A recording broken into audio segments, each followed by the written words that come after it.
My husband abandoned me while I was pregnant. By text. 9 years later, he broke into my backyard to kidnap our son. Before we get into the story, tell us in the comments where you're watching from. Don't forget to subscribe to the channel, turn on the notification bell so you never miss a new story, and drop a like on the video to support us. I'm Maya, I'm 33 years old, and I work night shifts in the emergency room as a nursing tech. What I'm about to tell you happened 3 years ago, but I still remember every single detail like it was yesterday. This is going to be long, so stick with me. Also, just so we're clear, yes, I went through hell, and yes, I came out the other side, but not without some serious battle scars. It started the night I told my husband I was pregnant. We'd been married for 4 years at that point, and honestly, things weren't great, but they weren't terrible either. He drove for one of those rideshare apps, working crazy hours just like me. We were living paycheck to paycheck in a small apartment, but we were managing, or so I thought. I took the test after my shift, hands shaking the entire time. 2 lines. I stared at it for what felt like an hour, but was probably more like 5 minutes. I was terrified and excited all at once. We'd talked about kids before in that vague, someday kind of way, but this was real. This was happening. When he got home that evening, I showed him the test. I'll never forget the look on his face. He smiled, said all the right things about how happy he was, pulled me into a hug. But something was off. His body was tense, and when he pulled back, his eyes looked almost panicked. I told myself I was imagining it, that he was just shocked like I was. Then he started talking about money. The credit cards were maxed out, he said. We had bills piling up that I didn't even know about. How were we going to afford a baby? I tried to calm him down, told him we'd figure it out together like we always did, but he just kept pacing around our tiny living room, running his hands through his hair, muttering about debt and expenses. 3 days later, he kissed me goodbye before his shift and said he was going to drive in the next city over for the weekend. Better fares, he claimed. More money. He'd come back Sunday night with enough to help us catch up on everything. I believed him because why wouldn't I? He was my husband, the father of my child. His texts got less and less frequent. Saturday morning, I got one message. Saturday evening, nothing. I tried calling, but it went straight to voicemail. By Sunday, I was worried sick, texting him every few hours asking if he was okay. Radio silence. Then at 2 a.m. on Monday, my phone lit up. One text. Just 7 words that destroyed everything. I need some time for myself. Before I could even respond, before I could call him, before I could do anything, he blocked me, blocked my number, blocked me on every social media platform, blocked my email. Gone. Vanished. Like I meant nothing. I sat on our bathroom floor holding that positive pregnancy test, crying so hard I thought I might throw up. I didn't sleep the rest of that night. I went through my shift at the hospital on autopilot, completely numb. This couldn't be real. This couldn't be happening. People don't just disappear like that. Husbands don't abandon their pregnant wives through a text message at 2 a.m, but mine did. 2 weeks later, a delivery guy showed up at my door with an envelope. Divorce papers. He'd actually filed for divorce. I stood there in my scrubs, just off a 12-hour shift, holding legal documents that officially ended my marriage. There was no note, no explanation, nothing. Just papers to sign. I found out through mutual friends what had really happened. He'd met some young woman as a passenger, started talking to her, and apparently decided she was a better option than his pregnant wife and their struggling life together. He'd moved in with her. Just like that. Threw away 4 years of marriage for someone he'd known for what? A few weeks? Maybe a month? I took off the cheap pendant necklace he'd given me on our first anniversary. I stared at it for a long time, this stupid little silver heart that probably cost him $20. Then I ripped it off so hard the chain snapped. I threw it in the trash and didn't look back. If he could throw me away that easily, I could throw away every reminder of him just as fast. That was the moment I decided I was done crying, done waiting for him to come back, done hoping this was all some horrible mistake. He'd made his choice, and now I had to make mine. I was going to have this baby, and I was going to do it alone. I didn't need him. I didn't need anyone who could walk away that easily, but I had no idea how hard it was actually going to be. The first person who noticed something was wrong was my coworker. Her name doesn't matter, but she'd been working emergency room nights for almost 20 years. She'd seen everything, knew how to read people, and could spot trouble from across a crowded waiting area. One night during our shift, she pulled me aside in the break room. She didn't ask invasive questions or pry into my business. She just said she'd noticed I seemed different lately, and if I ever needed to talk, she was there. No judgment. I broke down right there, told her everything. The pregnancy, the abandonment, the divorce papers. She hugged me while I cried, then looked me straight in the eye and said the best thing anyone could have said at that moment. "You're going to get through this, and that baby is lucky to have you." I started writing in a cheap spiral notebook I bought at the pharmacy. Every night after my shift, I'd sit at my kitchen table and write to my baby. Promises, mostly. Promises that I'd protect them, love them, give them everything I possibly could. Promises that they'd never feel unwanted or abandoned the way I felt. It sounds silly, maybe, but writing those letters kept me sane during those early months. My first prenatal appointment was at a community clinic because that was all I could afford. The waiting room was packed with other women, some with partners, some with their mothers, some alone like me. I sat there watching couples hold hands and talk excitedly about their upcoming babies, and I felt so incredibly isolated.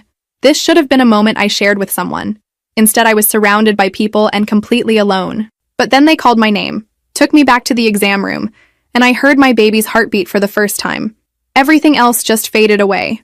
That rapid flutter through the monitor, that proof of life growing inside me, it made everything real in a way the positive test never had. I left that clinic with printed ultrasound images and a determination I hadn't felt in weeks. I could do this, we could do this. Then his mother called.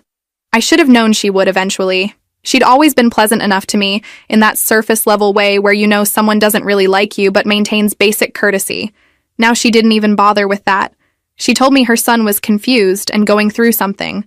She suggested I think carefully about my choices moving forward. Like I had a choice. Like I'd gotten pregnant by myself. I asked her if she knew where he was. She said yes, but wouldn't tell me. I asked if she'd talked to him about the baby. She said it wasn't her place to get involved in our problems. But here she was, calling me, telling me to consider what I was going to do. The hypocrisy was stunning.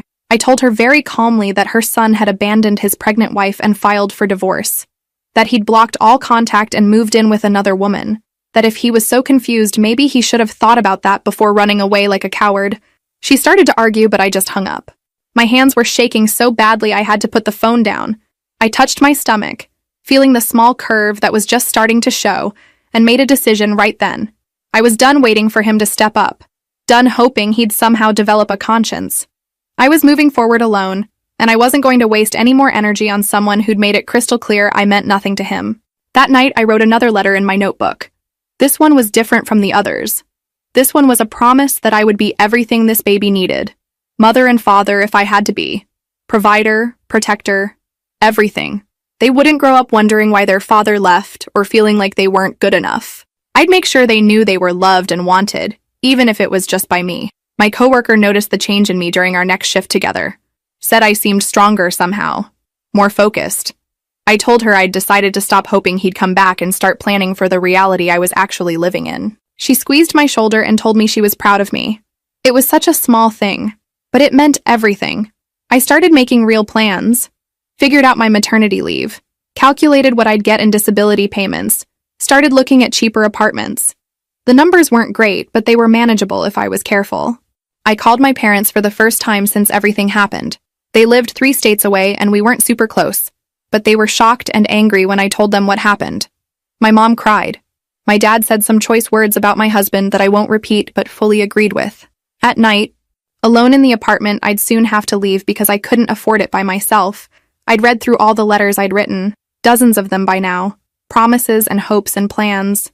This baby was real, growing every day, and would be here before I knew it. Ready or not, I was going to be a mother.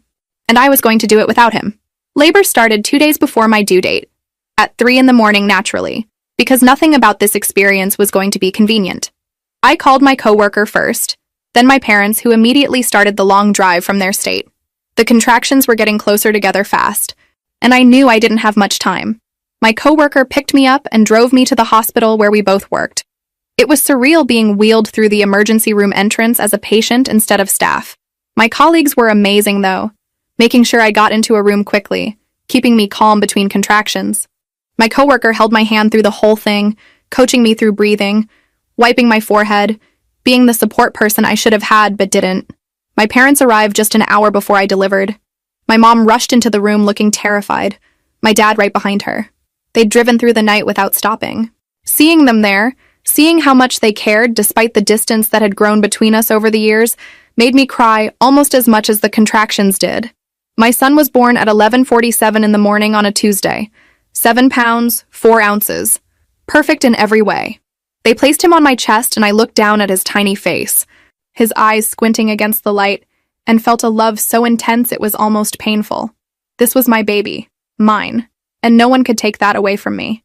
When they asked about the father's name for the birth certificate, I said no, just mine. My last name only. The nurse looked uncomfortable, but wrote down what I told her.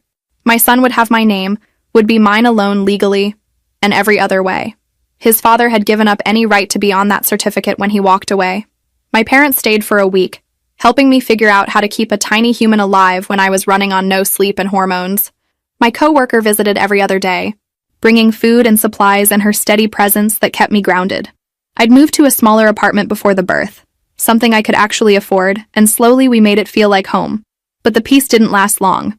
I met with a legal aid attorney 2 weeks after giving birth. She was kind but direct.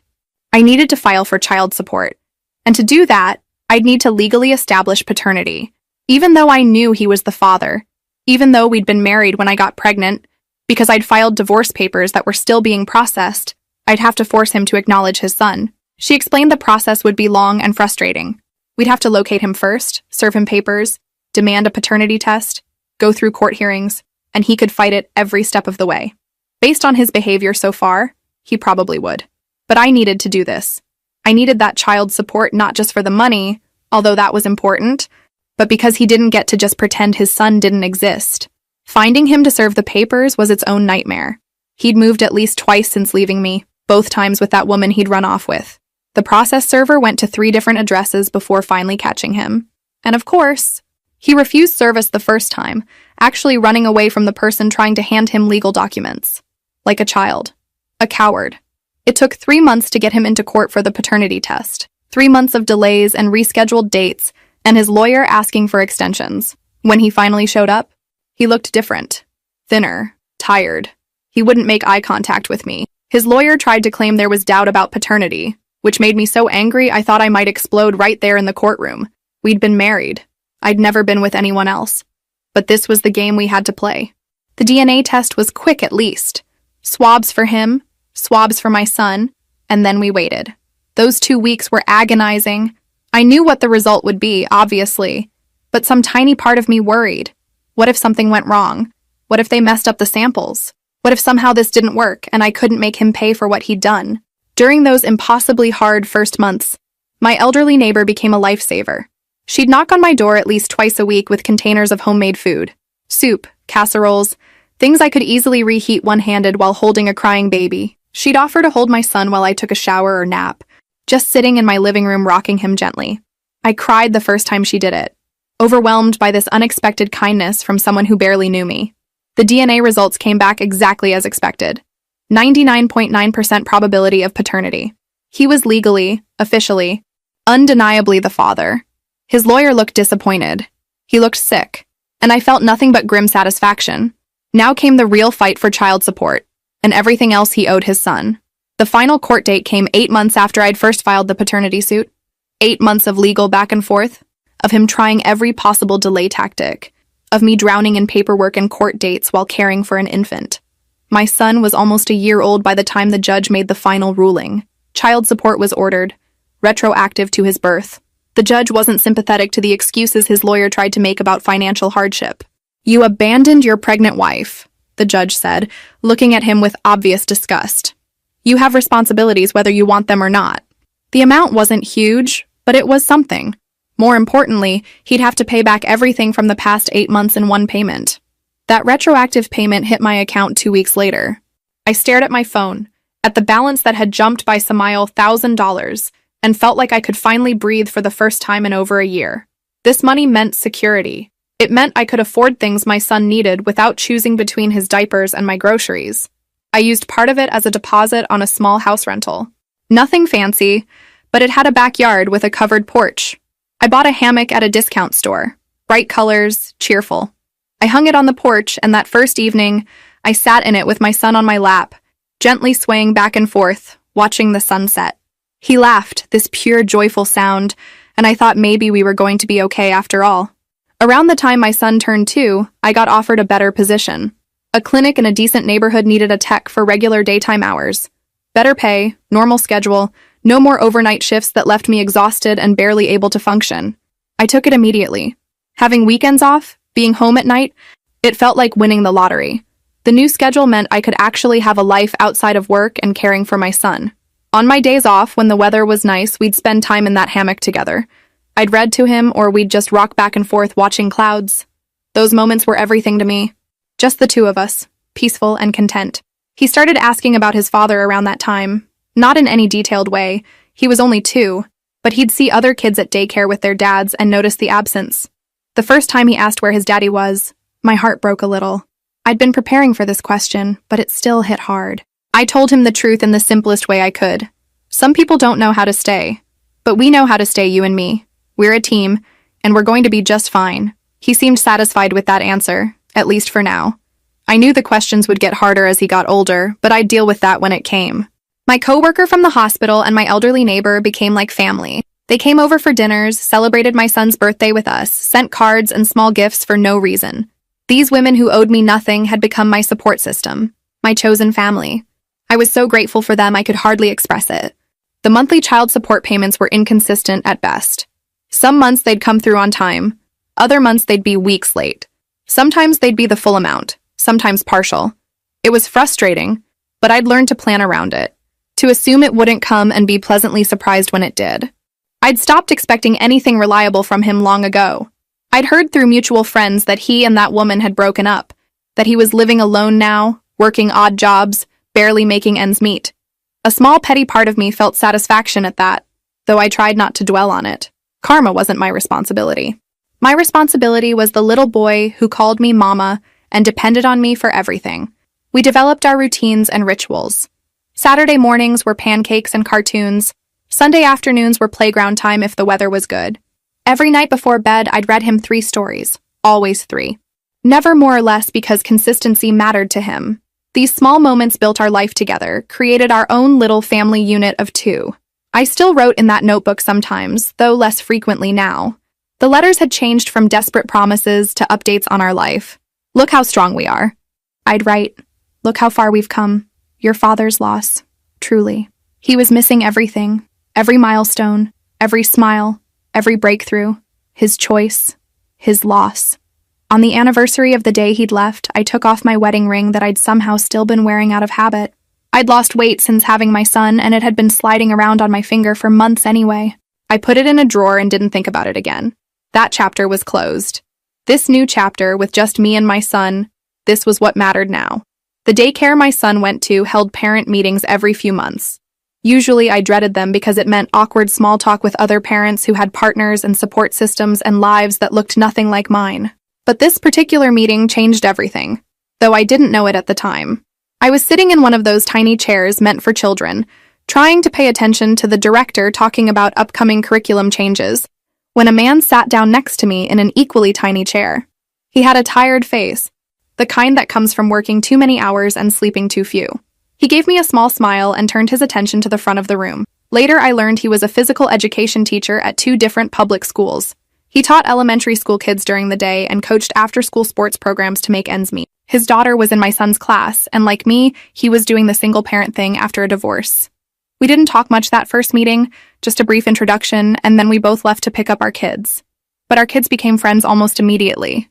They'd seek each other out at drop-off, play together during the day, and ask about each other at home. So naturally, we started running into each other more often. The playground near my house became a regular after-daycare spot, and more often than not, he'd show up with his daughter around the same time. The conversations started simple, kid stuff mostly, comparing notes on tantrums and sleep schedules and the absolute chaos of raising small humans alone, but gradually they deepened. We talked about our divorces, the loneliness of single parenting, the exhaustion that never quite went away. He actually listened when I talked, didn't just wait for his turn to speak. It was refreshing. I found myself looking forward to these playground meetings, started making sure my son and I were there at times I knew they'd probably show up. Noticed when my stomach did a little flip when I'd see them walking toward us. I tried to ignore it at first. Told myself I was just happy my son had a friend, but I knew I was lying to myself. He never pushed anything or made things weird. Never crossed boundaries or made me uncomfortable. He seemed to understand instinctively that I came with a whole complicated past, and a son who would always be my first priority. That understanding meant more to me than I could express. So many men would have run the other direction, but he just accepted it as reality and stayed anyway. One afternoon, my son came down with a high fever. It was one of those sudden things where he was fine at breakfast and burning up by lunch. I'd left work early, given him medicine, and was sitting on the couch with him watching a movie when there was a knock at my door. It was him, with more medicine and a new kids' movie still in the wrapper. He'd heard through the daycare that my son was sick and thought these might help. He didn't stay long, didn't try to come in and play hero. Just handed them over with a gentle smile and told me to let him know if I needed anything. Such a small gesture, but I sat there after he left feeling something I hadn't felt in years. Cared for, thought about, like I mattered to someone. A few weeks later, the kitchen faucet started dripping. Not a major problem, but constant and annoying, and of course happening when I had no money to call a plumber. I mentioned it in passing during one of our playground conversations, not asking for help, just venting about how there was always something breaking. He showed up the next day with tools and fixed it in about 20 minutes. I tried to pay him, but he refused. Said friends help each other out. That's what they do. Friends. The word hung in the air between us, loaded with possibility. We were friends, genuinely. But I was starting to want more than that. And from the way he looked at me sometimes, I thought maybe he did too. 7 months after that first parent meeting, we'd fallen into such a comfortable pattern that it felt like we'd known each other for years. The kids were inseparable. We had standing playground dates 3 times a week. He'd text me funny things that happened at school. I'd send him pictures when my son did something particularly adorable. It felt natural and easy and right. One evening, after the kids had been playing for hours and the sun was starting to set, they both started begging to have a sleepover. They'd been asking for weeks, but we'd always put them off. Now they tag-teamed us with the kind of united front only small children can manage. We looked at each other, had an entire conversation with just our eyes, and agreed. That night, after the kids finally fell asleep in my son's room, we sat on my porch in the hammock together. Not touching, careful of boundaries, but close. We talked about everything and nothing, about our pasts and futures and what we wanted from life. When he finally left around midnight, he paused at the door and asked if maybe, possibly if I was interested, as we could go on an actual date sometime, just the two of us. I said yes before I could overthink it. And when I went to bed that night, I wrote in my notebook for the first time in months. But this time, instead of promises or updates, I wrote about hope. About the possibility of a future that wasn't just me and my son against the world. About maybe, just maybe, letting someone else in. Our first real date was nothing fancy. We went to a pizza place near my house after both kids were with babysitters. I was so nervous I could barely eat at first, but he made me laugh within the first 5 minutes and everything relaxed. We talked for 3 hours straight, barely noticing when the restaurant started closing around us. When he walked me to my door that night, he didn't try to kiss me, just squeezed my hand and said he couldn't wait to do it again. We took things slow, deliberately and carefully. After everything I'd been through, rushing into anything felt dangerous. He understood that without me having to explain it constantly. He'd been burned in his divorce too, knew what it felt like to have trust shattered. So we built something solid, one small brick at a time. The kids were thrilled when we told them we were dating. They'd apparently been discussing it between themselves and had decided it was a good idea, which made us both laugh. They started calling our time together family time, completely unprompted, which made my heart squeeze every time I heard it. What I loved most was how he showed up for the small things. When my car wouldn't start one morning, and I was panicking about getting my son to daycare and myself to work, he was there within 15 minutes to drive us. When I mentioned needing to pick up groceries but dreading taking a tired toddler shopping, he offered to watch my son without hesitation. He never made a big production of helping. Just did it because that's what partners do. The first time I really knew I loved him was such a mundane moment it almost seemed silly. We were making dinner together, something we'd started doing on Friday nights with both kids. He was teaching my son how to knead pizza dough while his daughter set the table. I was chopping vegetables and just watching them, watching my son laugh at something he said, watching him be patient and kind and present. That's when it hit me. This was what I'd needed all along. Someone who understood that my son and I were a package deal, who didn't just tolerate that but embraced it. About 5 months into dating officially, my son got sick in the middle of the night. Nothing serious, just a stomach bug, but it was rough. I was doing laundry at 2 a.m, trying to comfort a crying child, completely exhausted. My phone buzzed with a text from him asking if we were okay, that he'd heard my son crying through the walls. We lived in different apartments, but apparently the walls were thin enough he could hear us. 20 minutes later, he was at my door with cleaning supplies and crackers and that medicine that helps with nausea. He helped me clean up, held my son while I changed the sheets again, and stayed until dawn when everything had calmed down.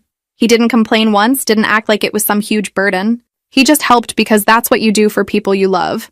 I told him I loved him that morning, both of us exhausted and probably smelling terrible, sitting on my couch while the kids finally slept. He said it back immediately, like he'd just been waiting for me to say it first. We sat there for a while, just existing together in that moment, and I felt more peaceful than I had in years. The relationship progressed naturally from there. He started staying over more often. His daughter brought toys to keep at my place. My son started calling him by his first name instead of just her dad, which felt significant. We became a unit, this makeshift family of 4 that somehow worked perfectly. 7 months in, we were basically living together even though we technically still had separate places. It made financial sense to combine households officially. But more than that, it made emotional sense.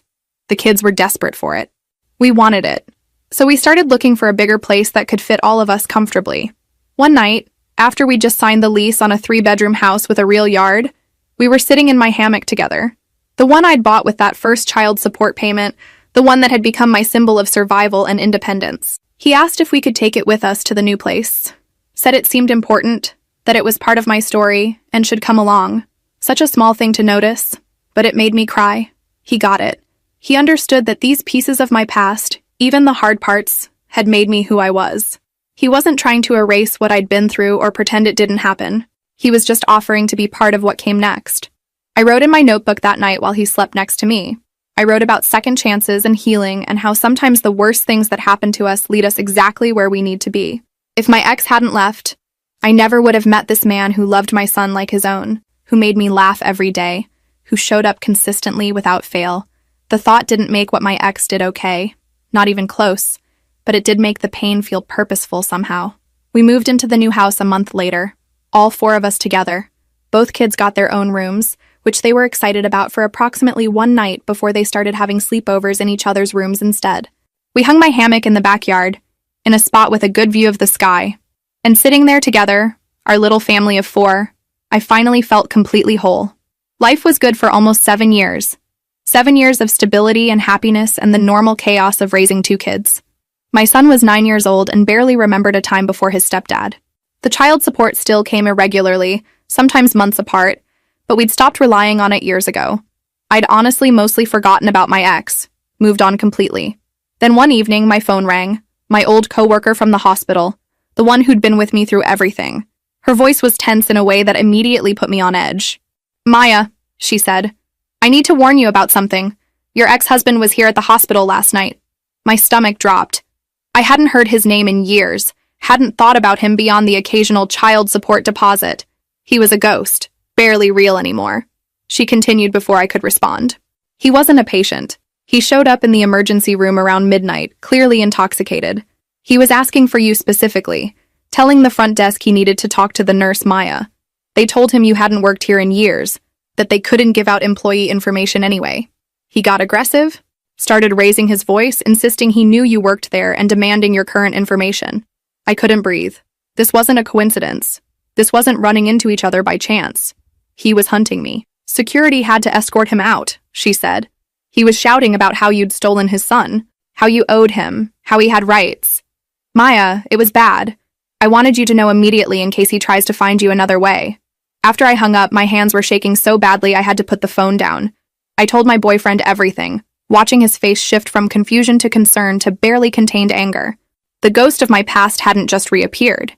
He'd come looking for me, deliberately, and that changed everything. Over the next few days, I pieced together what had happened to him. That woman he'd left me for had finally left him, apparently for someone with better prospects. Karma works in interesting ways sometimes. Around the same time, he'd lost his license for driving under the influence, ending his rideshare career immediately. Without income or transportation, his life spiraled fast. Then his mother died unexpectedly, leaving him a small inheritance. Not much, but enough to have given him a fresh start if he'd used it wisely. Instead, he drank it away within 3 months. By the end, he was essentially homeless, couch surfing with old friends who were getting tired of him, barely functioning. And somewhere in all that destruction, his brain had latched onto a dangerous idea. The family he'd abandoned almost a decade ago, the woman he'd walked away from without looking back, became his obsession. In his twisted logic, I was somehow responsible for his failures. If he could just get back what he'd thrown away, everything would be fixed. But he hadn't come to the hospital to make amends. He'd come drunk and aggressive, demanding information, making threats. This wasn't about wanting to be a father. This was about control, about blame, about a desperate man with nothing left to lose looking for someone to drag down with him. That night, the first message arrived. 2 a.m, just like that text he'd sent almost a decade ago when he'd abandoned me. This time it was a voice message. His words slurred and rambling. He missed his son. He'd made mistakes. He wanted to be involved now, wanted to make up for lost time. I didn't respond.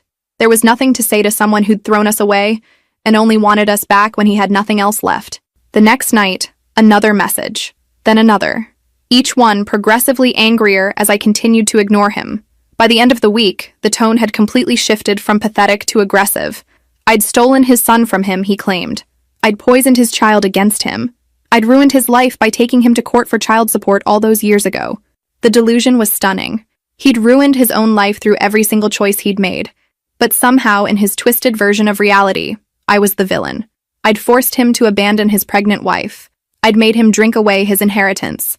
I'd caused every bad thing that had ever happened to him. I started saving everything, every message, every voicemail, every text. Created a file because I had a bad feeling about where this was heading. My boyfriend suggested we talk to a lawyer about a restraining order, but I wanted to wait and see if he'd just burn himself out first. Sometimes drunk people fixate on something and then move on when they don't get the reaction they want. I was hoping he was one of those. I was wrong. My elderly neighbor, the one who'd helped me when my son was a baby, called me one afternoon. She'd seen a man matching my ex's description walking around our street, just walking back and forth, looking at houses like he was searching for something specific. She hadn't approached him, but it had made her uncomfortable enough to let me know. My blood ran cold. He'd found where we lived. He was watching our house. This wasn't just drunk messaging anymore. This was stalking. This was dangerous. I called a lawyer that same day and started the process for a protective order. She explained it would take a few days to get before a judge, that I needed documented threats first.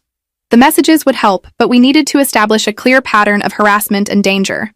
More messages came over the next few days, each one darker than the last. Voicemails where his voice was slurred and furious, shouting about his rights as a father, how he'd been kept from his son for too long, how he was going to fix everything, make things right, whether I liked it or not. The threats weren't explicit enough to get him arrested immediately, but they were enough to terrify me. I kept the kids close, explained there was a situation we were handling. My son, 9 years old now, asked if it was about his biological father. He was old enough to understand more than I wanted him to. I told him the truth simply. His biological father was having serious problems and might try to contact us, but we were taking steps to keep everyone safe. The protective order was granted 5 days later. He had to stay at least 500 meters away from me, my son, our home, my work, and my son's school. Violating it would mean immediate arrest. But serving him the papers proved difficult. He was bouncing between addresses, staying with different people, impossible to pin down consistently. It took almost a week before the process server finally caught him at a bar. He'd been served, officially notified. I thought maybe that would be the end of it, that the legal order would scare him into backing off, make him realize this wasn't a game he could win. But desperate people with nothing left to lose don't make rational decisions. They make dangerous ones. And I was about to learn just how dangerous he'd become. Then the messages started. Late at night. Always when he was clearly drunk based on the typos and rambling nature. At first they were almost pathetic. He missed his son, he said. He'd made mistakes. He wanted to be involved now. Wanted to make up for lost time. I didn't respond. There was nothing to say to someone who'd thrown us away and only wanted us back when he had nothing else left. When I didn't respond, the messages changed. They got angrier. More aggressive. I'd stolen his son from him, he claimed. I'd poisoned his child against him. I'd ruined his life by taking him to court for child support. The delusion was stunning. He'd ruined his own life through every choice he'd made, but somehow in his mind, I was the villain of his story. I saved every message, every voicemail. Started a file because I had a bad feeling about where this was heading. My boyfriend suggested we talk to a lawyer about a restraining order, but I wanted to wait and see if he'd just burn himself out. Sometimes drunk people get obsessed with something and then move on when they don't get the reaction they want. I was hoping he was one of those. I was wrong. One of my neighbors, the one who'd helped me when my son was a baby, called me one afternoon. She'd seen a man matching my ex's description walking around our neighborhood, just walking back and forth on our street, looking at houses. She hadn't approached him, but it had made her uncomfortable enough to let me know. My blood ran cold. He knew where we lived. He was watching our house. This wasn't just drunk messaging anymore. This was stalking. This was dangerous. I called the lawyer that same day and started the process of getting a protective order. She explained it would take a few days to get before a judge, that I needed documented threats first. The messages would help, but we needed to establish a pattern of harassment. More messages came over the next few days. Voicemails now too, his voice slurred and angry. He had rights as a father, he shouted into the phone. He'd been kept from his son for too long. He was going to fix everything, make things right whether I liked it or not. The threats weren't explicit enough to get him arrested immediately, but they were enough to terrify me. I kept the kids home from school for a few days, told them there was a situation we were handling but they needed to stay close. My son asked if it was about his biological father. He was 9 now, old enough to understand more than I wanted him to. I told him the truth in the simplest terms I could. His biological father was having problems and might try to contact us, but we were taking steps to make sure everyone stayed safe. The protective order was granted on a Friday afternoon. He had to stay at least 500 meters away from me, my son, our home, my work, and my son's school. Violating it would mean immediate arrest. The process server tried to deliver it that same day but couldn't find him. He was bouncing between addresses, staying with different people. Impossible to pin down.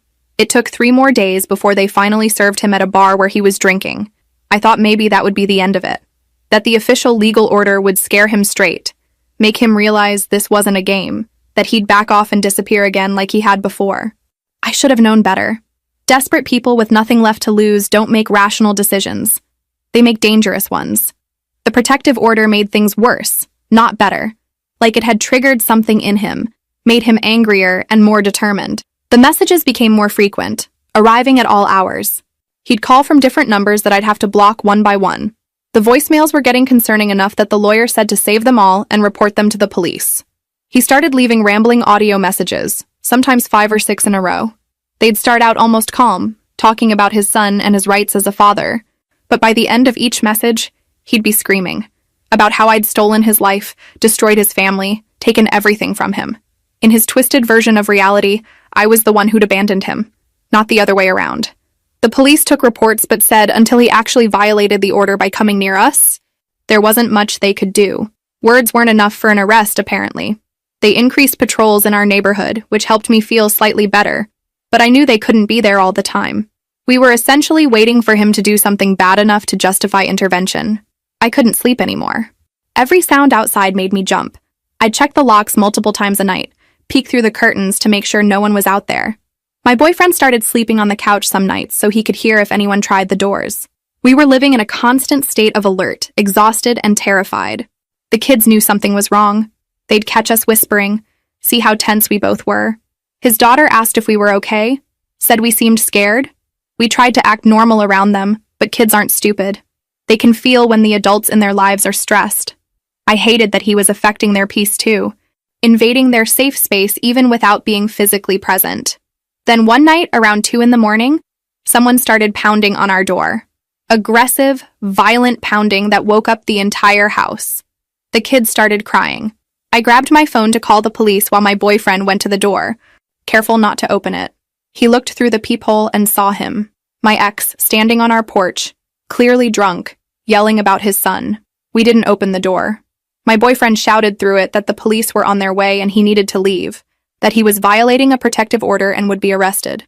But he just kept pounding, kept yelling, saying he had rights, that no piece of paper was going to keep him from his family, like he hadn't abandoned us a decade ago.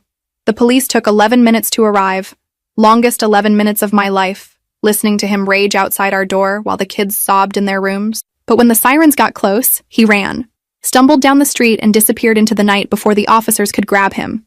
They searched the area, but he was gone.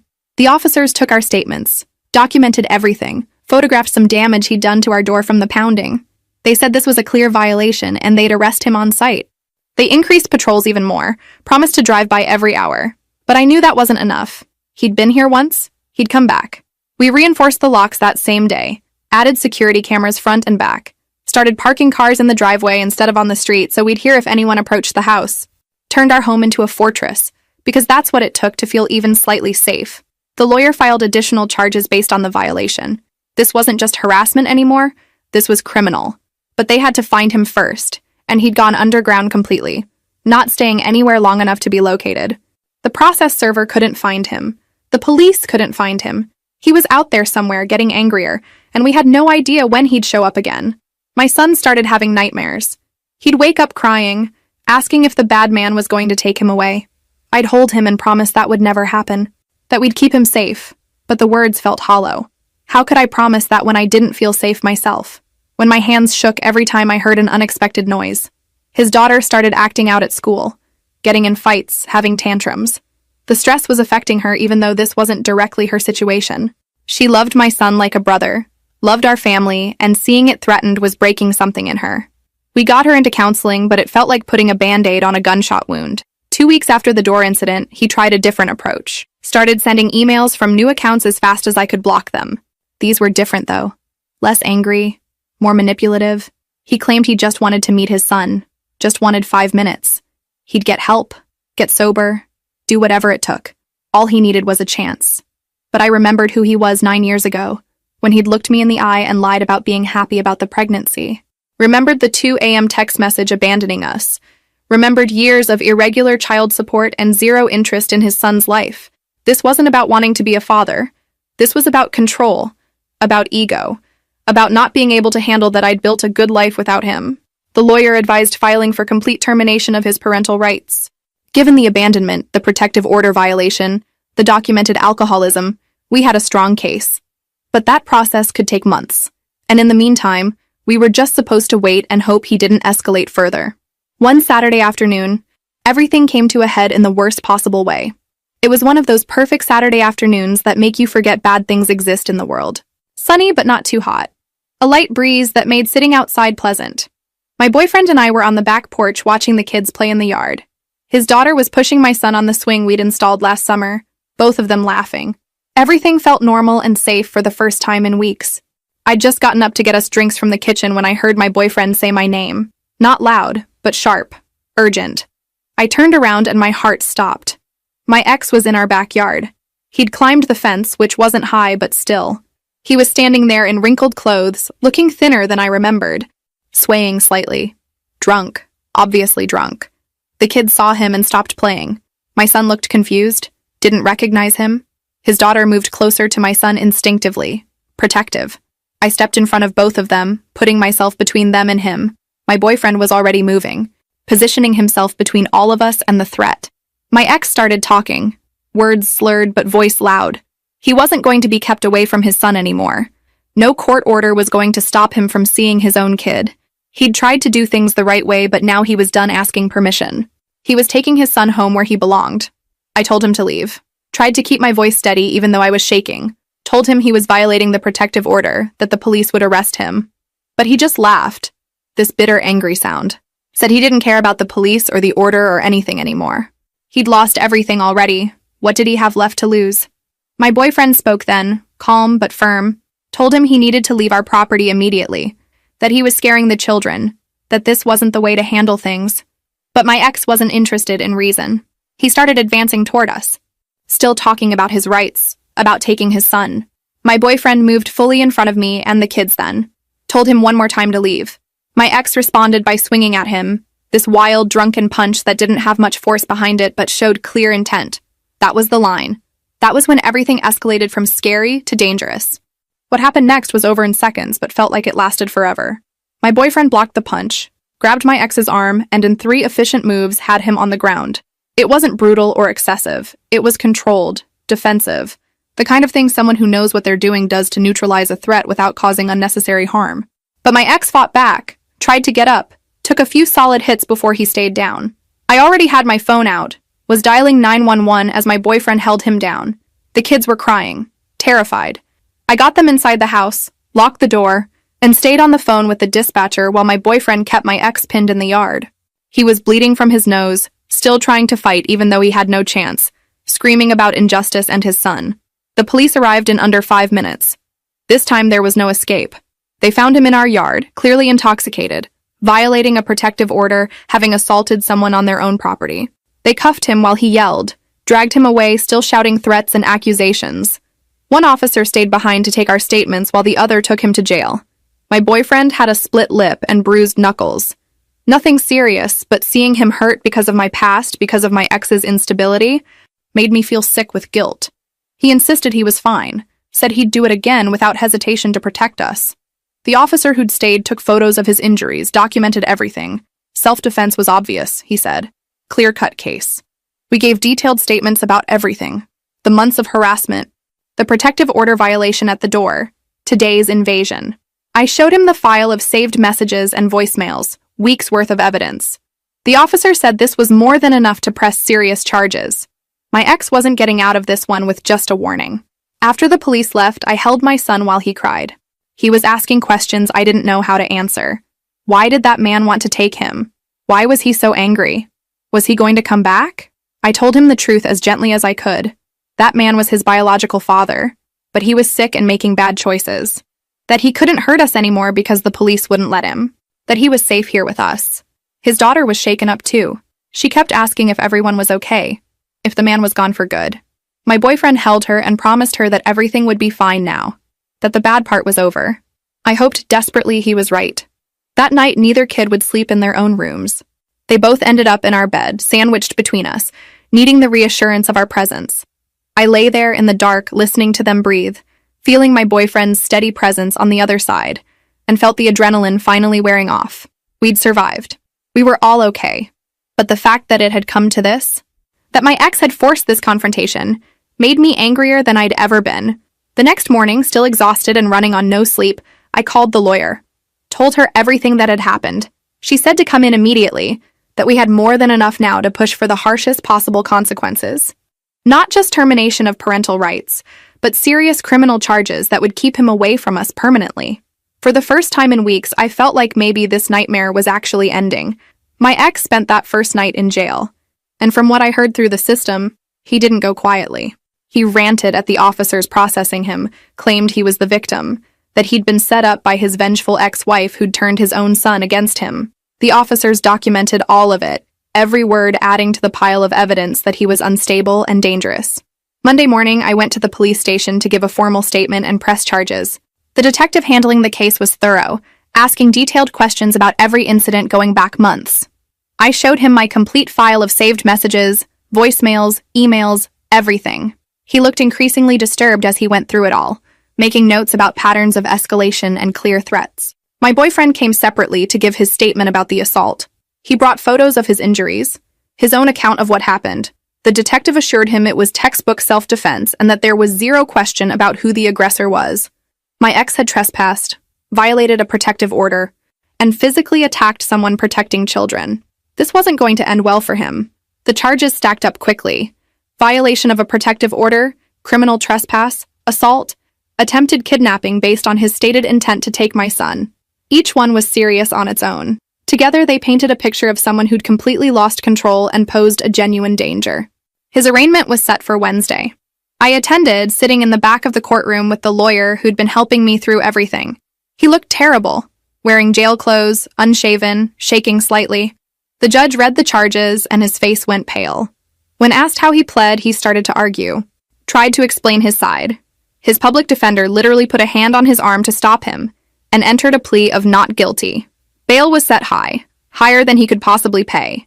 The prosecutor argued convincingly that he was a flight risk and danger to others. The judge agreed, citing the escalating pattern of behavior and violation of previous court orders. He'd stay in jail until trial. I felt relief wash over me so intensely I almost cried right there in the courtroom. Walking out, the prosecutor stopped me. She wanted to discuss the case, explain what would happen next. We'd go to trial within 2 months, most likely. Given the evidence and his behavior, she was confident about a conviction. She asked if I'd considered filing for termination of his parental rights in family court simultaneously. I told her my lawyer was already preparing that petition. The family court hearing happened first, about 3 weeks later. My lawyer presented our case methodically. 9 years of abandonment with minimal contact, irregular child support payments, the recent harassment and violence, my ex's documented alcoholism and instability. The judge listened to everything, reviewed the extensive evidence, and made notes. My ex's lawyer tried to argue that he'd been prevented from having a relationship with his son, that I'd poisoned the child against him.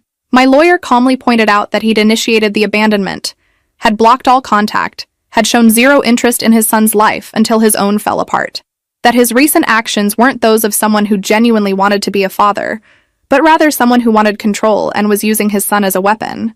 When asked if he wanted to make a statement, my ex stood up and started rambling about how much he loved his son, how he'd made mistakes but deserved a chance to make it right. But his words were empty, clearly rehearsed by his lawyer. The judge let him finish, then asked one simple question. Can you name one thing about your son? His interests, his friends, his favorite anything? The silence was deafening. He didn't know, couldn't answer, had no idea who his 9-year-old son actually was because he'd never bothered to find out. The judge's expression hardened. That told her everything she needed to know about his true motivations. The ruling came down the next day. Termination of all parental rights granted, effective immediately. He had no claim to my son anymore, no right to visitation, no legal connection whatsoever. The judge noted that my son was old enough now that his wishes mattered, and he'd made it clear through the guardian ad litem that he wanted no contact with his biological father. The judge agreed that was in his best interest. Additionally, the child support was actually increased as a form of financial consequence for the abandonment and attempted violence. He'd pay more than before, and it would be garnished directly from any income he earned. He couldn't dodge it anymore. Every cent would go into an account for my son's future, college, or whatever he needed. The criminal trial happened a month later. I had to testify, recount everything that happened that day in our backyard. It was hard, bringing it all back up, but necessary. My boyfriend testified too, calm and clear about the sequence of events. The kids didn't have to testify, thank God, but their statements to the police were entered as evidence. The prosecution presented the months of messages and voicemails, played some of the most disturbing ones in court. The jury looked increasingly uncomfortable as they listened to him spiral from pathetic to aggressive to outright threatening. His lawyer tried to paint him as a desperate father kept from his child, but the evidence was overwhelming. The jury deliberated for less than 3 hours, guilty on all counts. The judge scheduled sentencing for 2 weeks later. The prosecutor told me to prepare a victim impact statement if I wanted to, that it might influence the sentence. I spent a week writing it, trying to articulate the fear and disruption and trauma he'd caused. At sentencing, I read my statement aloud, talked about the sleepless nights, the children's nightmares, the feeling of being hunted in my own home. The judge listened intently, then delivered the sentence. 1 year in jail, followed by 5 years probation. Permanent restraining order with no possibility of contact until my son turned 18 and could make his own choice about whether to have a relationship. When they led him away, he looked back at me once. I felt nothing. No satisfaction, no anger, nothing. He was just a stranger now who'd briefly ruined my peace but couldn't touch my life anymore. Walking out of that courtroom, I felt lighter than I had in months. The weeks following the sentencing felt like slowly exhaling after holding my breath for months. The constant fear that had been sitting on my chest started to lift. I could sleep through the night again. The kids stopped having nightmares. We dismantled some of the extra security measures we'd put up, though we kept the cameras. Better safe than sorry. Life started returning to normal, or as normal as it could be after everything. My son went back to being a regular 9-year-old, playing with friends and complaining about homework. His daughter stopped acting out at school, her grades improved. The therapy was helping both of them process what had happened. Kids are resilient in ways that constantly amazed me. Work became easier too. I wasn't constantly distracted, checking my phone for threats, jumping at unexpected sounds. My coworkers noticed the change in me, commented that I seemed more relaxed. My old coworker from the hospital, who'd been checking on me throughout everything, took me out for coffee to celebrate that it was finally over. She'd been my rock through so much, and I made sure she knew how grateful I was.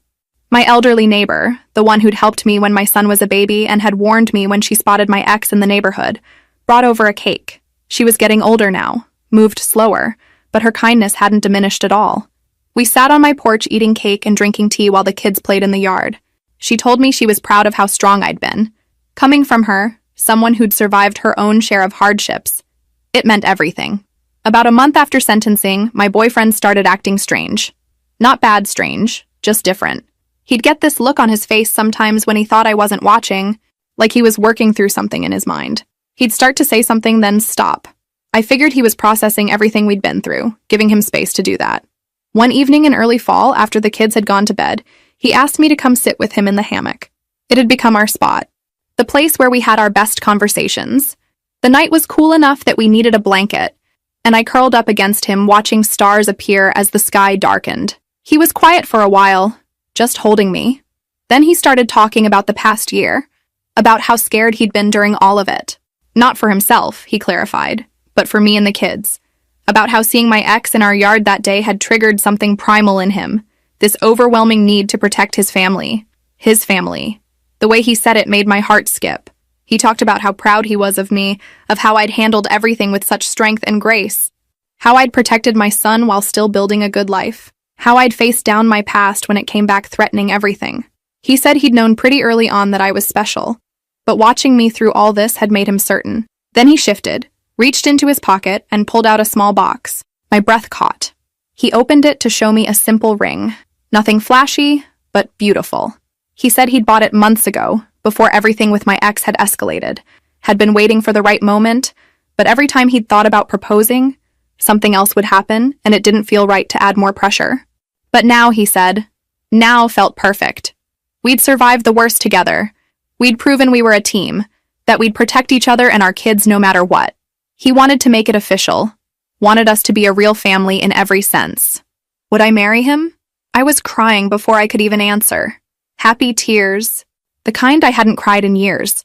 I said yes immediately, multiple times, while he laughed and slid the ring onto my finger. It fit perfectly. The kids must have been listening from inside, because suddenly they were both running out in their pajamas, jumping around excitedly. He'd asked them first, he admitted. Made sure they were okay with it before asking me. The kids tackled us in the hammock, all four of us tangled together laughing. His daughter asked if this meant we'd all have the same last name. My son asked if he could call him Dad instead of his first name. My boyfriend, my fiancé now, said yes to both with tears in his eyes.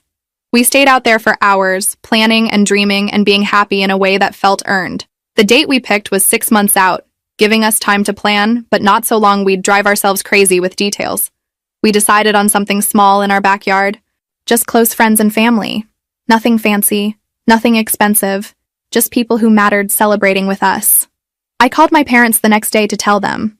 My mom cried, said she was so happy I'd found someone who loved me and my son the way I deserved. My dad gruffly said he approved, which was high praise from him.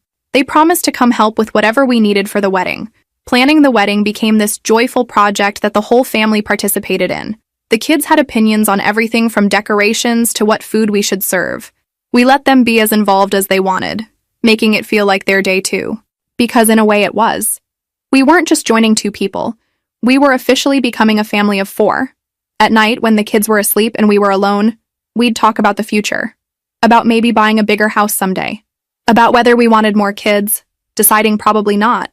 That 4 was our perfect number.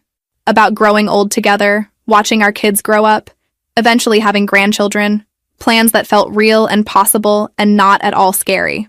I still had my notebook, though I rarely wrote in it anymore. But the night we set the wedding date, I added a new entry. I wrote about how sometimes life takes you through hell to get you to exactly where you need to be. About how the worst thing that ever happened to me had somehow led to the best thing. About how grateful I was for this second chance at happiness, at family, at love that actually stayed. The wedding day arrived on a perfect Saturday in spring. We'd kept everything simple like we planned, setting up chairs in our backyard, stringing lights through the trees, putting flowers everywhere the kids had helped pick out. My elderly neighbor had insisted on making the cake, saying it was her gift to us. My old coworker had arranged all the flowers herself, refusing to let me pay for them. My parents arrived 2 days early to help with final preparations. My mom fussed over details while my dad built an arch out of wood and vines for us to stand under. His daughter designed the programs on our computer and printed them at school. My son appointed himself in charge of making sure all the chairs were perfectly straight, a job he took very seriously. The morning of the wedding, I woke up with both kids in my bed again, though for happy reasons this time. They were too excited to sleep. We made pancakes together, our Saturday morning tradition, and ate breakfast still in our pajamas. In a few hours, everything would change officially, but this moment felt important. One last morning as our almost family before we became completely official. Getting ready was chaotic in the best way.